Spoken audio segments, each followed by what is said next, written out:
When Tony Rizzo gets this red, you know something bad happened. For 30 years, he's been the voice of Cleveland sports. He's seen it all. But yesterday, Andrew Berry broke him. After the Browns GM refused to commit to Shedeur Sanders as the starter, Rizzo went nuclear on the really big show. He didn't hold back. He called Andrew Berry the smartest loser in the room. He screamed, "We finally have a quarterback. We finally have the guy. And you want to play games? You want to look at analytics? Name him the starter or pack your bags." Rizzo isn't just speaking for himself. He's speaking for the entire dog pound. I have the audio of the fans calling in after the rant, and let me tell you, the city is ready to revolt. Subscribe and hit the bell right now. You need to hear the anger in Cleveland before the national media spins it. Click that button. Let's listen to Rizzy go off. Here is the moment Tony Rizzo officially declared war on the front office. This is one of the worst-run organizations in sports. The owners gallivanting around to NBA games and airports and stadiums, and look at your product, Jimmy. Oh, my God. The Cleveland Browns just did the unthinkable. And for once, it's not because they lost a game on a missed field goal.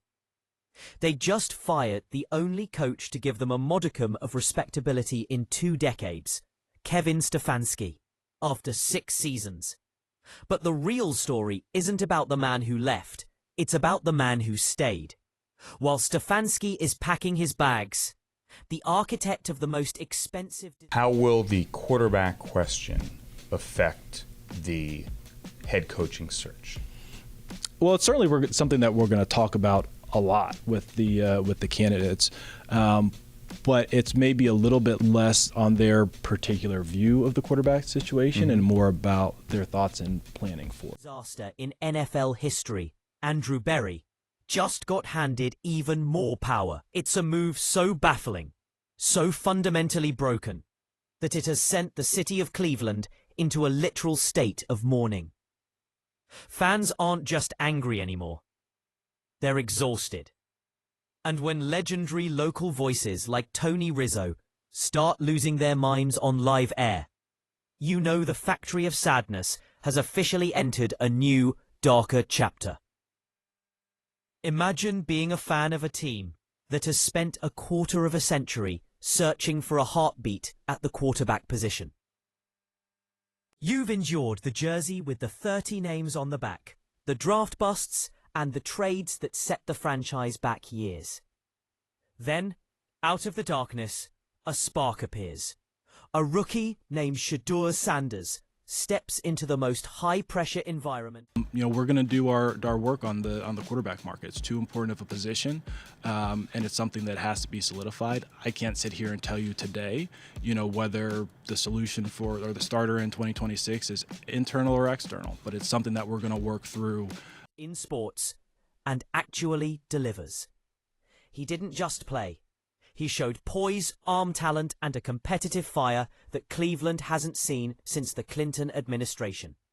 In just 7 starts, he orchestrated a game-winning drive against the Bengals in Week 18 that should have been his coronation. It was the kind of moment that changes a franchise's trajectory. But instead of a crown, the Browns gave him a question mark. The moment Andrew Berry stepped to the podium after the season, everyone expected a simple sentence: Shedeur is our guy. Instead, we got a masterclass in corporate evasion. Berry, with his Ivy League pedigree and polished vocabulary, spoke about due diligence and exploring the market.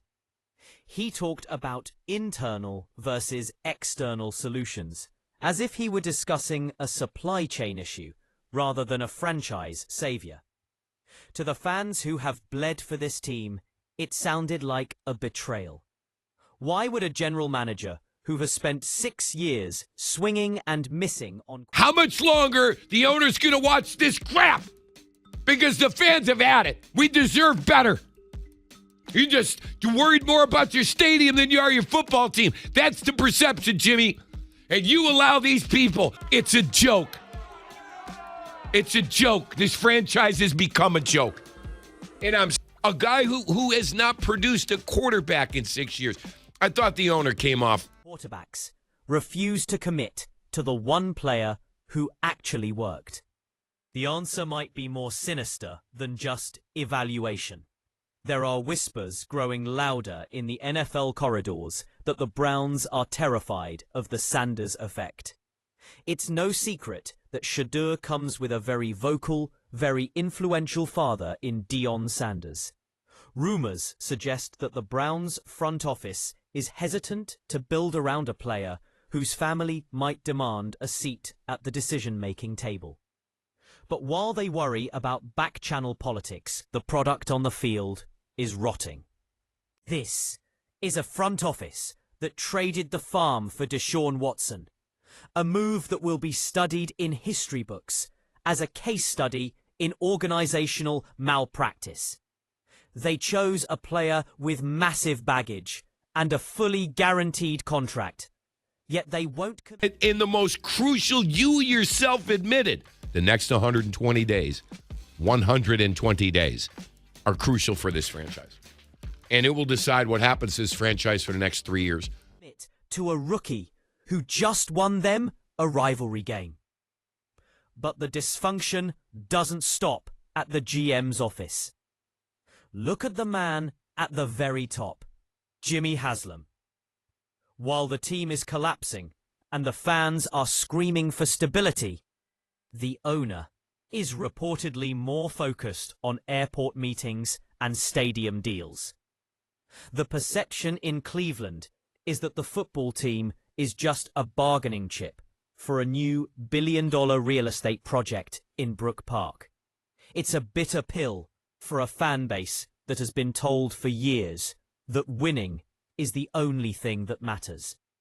When the owner is gallivanting to NBA games and scouting new stadium sites while his quarterback room is in shambles, it sends a clear message. The fans' loyalty is being taken for granted. And Tony Rizzo, the voice of the dog, may be just as hard because of all the different challenges and things that you face. And so what we're going to do, we're going to ensure that we have a process that is well defined in terms of what we're looking for and what the role will be specific to our organization. Finally said what everyone else was thinking. This isn't just a bad season, it's a joke. But the real tragedy of firing Stefanski is that he might have been the only thing keeping the ship from sinking entirely. He managed to win games with a rotating door of backup quarterbacks that looked like a who's who of who is that. He navigated the locker room drama and the constant pressure from an impatient front office. Now that he's gone, the man who built this flawed roster is the one choosing the next leader.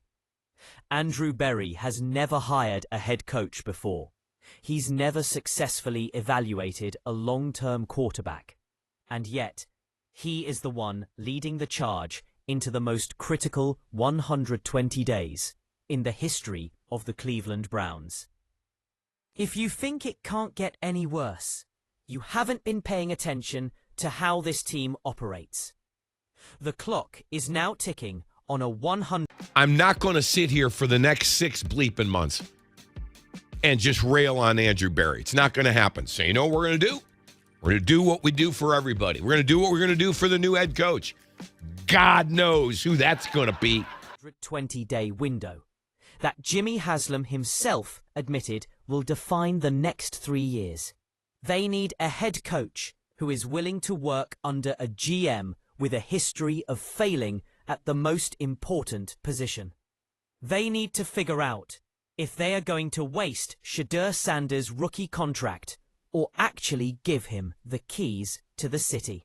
But the way Berry is talking, it sounds like we're heading for another year of quarterback roulette. They're talking about veterans, retreads. When the outside looking in, when there's a split where you remain, Kevin is let go, it almost gives off this sense that maybe there was a divide between you. Draft projects, ignoring the solution that is staring them right in the face. It's a cycle of indecision that has become the hallmark of this era. And what happened next in that press conference would shock even the most jaded observers. Berry acknowledged that Shedeur delivered when it mattered most. But in the very next breath, he refused to call him the starter for 2026.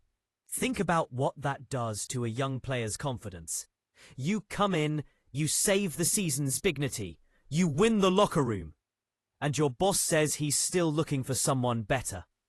It's a recipe for a fractured relationship before the kid even gets his first full training camp. If the Browns aren't careful, they won't just be looking for a new quarterback. They'll be watching Shedeur Sanders force his way out of a city that didn't know how to appreciate him. The irony is that the team finally became younger and more athletic last year, but it's all being overshadowed by a lack of conviction at the top. The reality is that the grass isn't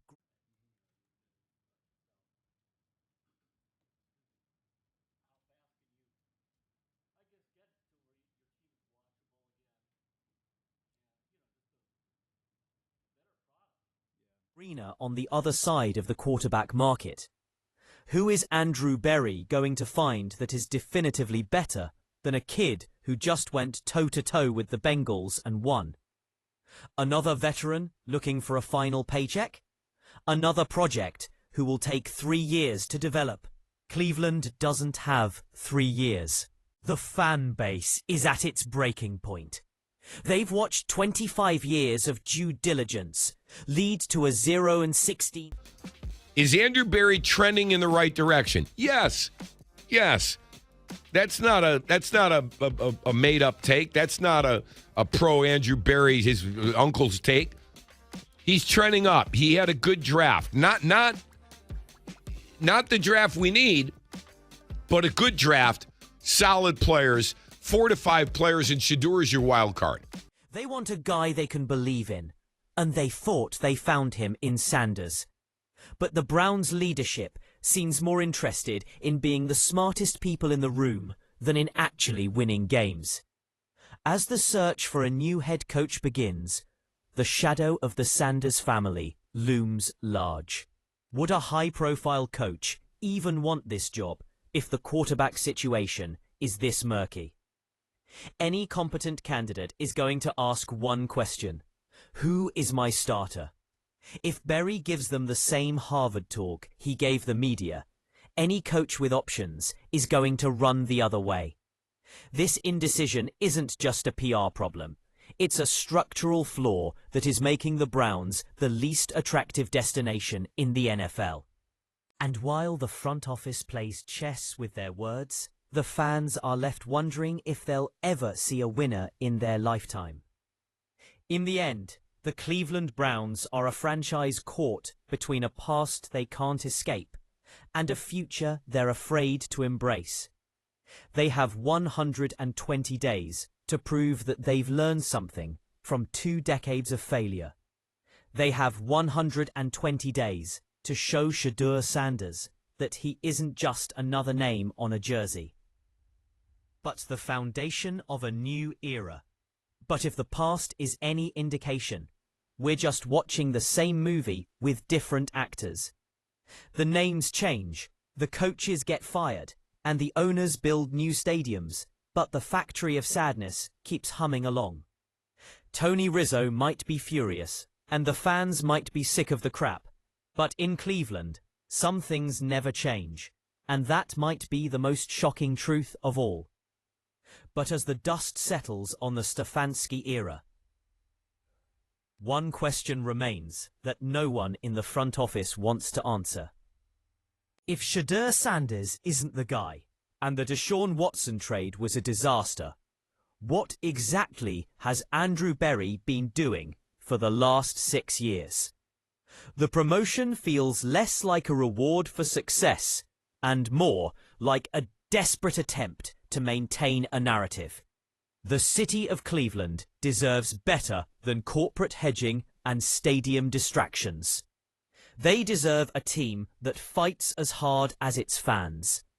But as long as the leadership is more worried about process than points, the Browns will remain the most tragic story in professional sports.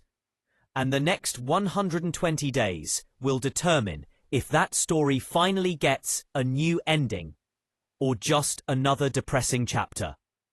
Wait until you see who they actually interview for the coaching job, because it reveals everything you need to know about where this team is really headed. The list of candidates isn't just surprising.